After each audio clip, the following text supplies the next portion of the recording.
മുട്ടുകാല് ഞാൻ തല്ലി ഓടിക്കും. I may have to kill 2 people at any cost. ഒരു പണിയില്ലാതെ പൊക്കിക്കൊണ്ട് നടക്കുക. കൂട്ടുകാരെ, ഗുഡ് മോർണിംഗ്. ഇതെന്റെ ഡെയിലി വ്ളോഗാണ്. സമയം ഇവിടെ ഇപ്പം 6 മണി കഴിഞ്ഞിരിക്കുന്നു. നിങ്ങൾ ഇവിടുത്തെ ടെമ്പറേച്ചർ കണ്ടോ? നമ്മുടെ ഒരു AC യുടെ നോർമൽ തണുപ്പെന്ന് പറയുന്നത്, അതായത് ഏറ്റവും ലോ എന്ന് പറയുന്നത് 16 ഡിഗ്രി സെൽഷ്യസ് ആണ്. 6 മണി കഴിഞ്ഞിട്ടും സൂര്യൻ്റെ ഒരു നിഴല് പോലും കാണാനില്ല. ഐ മീൻ, ഞാനെന്താണ് ഈ പറയുന്നത്, സൂര്യനെ പോലും ഇങ്ങനെ കാണാൻ കിട്ടുന്നില്ല. സത്യം പറഞ്ഞു കഴിഞ്ഞാൽ നാട്ടിൽ നിന്ന് സ്വെറ്റർ ഒന്നും ഇല്ലാതെ പെട്ടെന്ന് വന്നു കഴിഞ്ഞാൽ നമുക്ക് ഈ തണുപ്പ് അഡ്ജസ്റ്റ് ചെയ്യാൻ കുറച്ച് പാടായിരിക്കും കേട്ടോ. എന്നാൽ ഒരു 2 ദിവസം കഴിഞ്ഞ് പിന്നെ നമ്മൾ അഡ്ജസ്റ്റ് ആയിക്കോളും. തുടക്കത്തിലൊക്കെ നമ്മുടെ സ്കിന്നൊക്കെ ഒന്ന് ഡ്രൈ ആകും. അപ്പോൾ നമ്മൾ വെളിച്ചെണ്ണയൊക്കെ തേച്ച് നമ്മൾ സ്കിന്നൊക്കെ ഒന്ന് റെഡിയാക്കും. എന്തായാലും ഞാൻ താഴെ പോട്ടെ. ഞാൻ ഇവിടെ നിന്നാൽ ചിലപ്പം വിറച്ച് തണുത്ത് ഫ്രീസായി പോകും. ടെറസിൽ നമ്മൾ നേരെ വന്നിട്ട് നേരെ മുറി കയറി. അവിടെ എൻ്റെ പപ്പ നേരെ നമ്മുടെ MG ശ്രീകുമാറിൻ്റെ പഴയ പ്രസംഗങ്ങളൊക്കെ ഇങ്ങനെ കേട്ടുകൊണ്ടിരിക്കുകയാണ്. എന്തായാലും ബ്രേക്ക്ഫാസ്റ്റ് കഴിക്കപ്പോൾ സമയമായി, ഇനി കഴിക്കണം.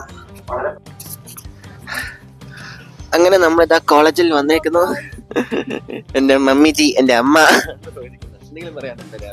ഒന്നും പറയാനില്ല, ഒരു പണിയില്ലാതെ പൊക്കിക്കൊണ്ട് നടക്കുക. ഇതെന്റെ അപ്പാജി. എന്തെങ്കിലും പറയാനുണ്ടോ? പ്രത്യേകിച്ചൊന്നും പറയാനില്ല. സ്കൂളിലേക്ക് വന്ന് കയറുന്നതേ ഉള്ളൂ. അപ്പൊ രാവിലെ നമ്മളിതോ ഇതാ വന്നിരിക്കുന്നു. എൻ്റെ പേഴ്സണൽ റൂമാണ് കേട്ടോ ഈ കാണുന്നത്. ഇത് ഞാൻ സ്കൂളിൽ വന്നു കഴിഞ്ഞാൽ ഞാൻ ഇവിടെയാണ് ഇരിക്കാറുള്ളത്. എനിക്ക് യൂണിവേഴ്സിറ്റി എക്സാം എന്നുള്ള കാര്യം ഞാൻ മറന്നുപോയെന്ന് വെച്ചാൽ ഞാൻ പറയാൻ മറന്നുപോയെന്നാണ്. അപ്പോൾ അതിന് ഞാൻ ഒരു മഴത്തുള്ളി വരെ എത്തിയുള്ളൂ. ഒരു കടല് മൊത്തം പഠിക്കാൻ കിടപ്പുണ്ടെന്നുള്ള കാര്യം ഞാനേ മറന്നിരിക്കുമായിരുന്നു. അമ്മേ, എനിക്കൊരു ചെറിയ സംശയം.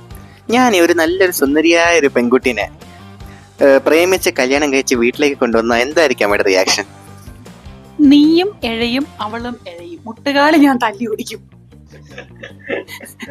നിനക്ക് നടന്നു പോണമെന്നുണ്ടെങ്കിൽ മര്യാദയ്ക്ക് പഠിച്ചോണം. അല്ലാതെ പെമ്പിള്ളാരുടെ പുറകെ പോയിട്ടുണ്ടെങ്കിൽ നിനക്ക് മുട്ടുകാല് കാണത്തില്ല. മുട്ടിന്റെ അവിടെ വെച്ച് ഞാൻ തല്ലി ഓടിക്കും, എഴഞ്ഞു പോണ്ട വരും. അപ്പൊ അമ്മയെ നോക്കാവുന്ന ഒരു നല്ലൊരു പെൺകുട്ടിയാണെങ്കിലോ? എന്നെ നോക്കാൻ പെൺകുട്ടി വേണ്ട. ഇപ്പൊ ഞാൻ അടിച്ചു പൊട്ടിക്കും ഞാൻ.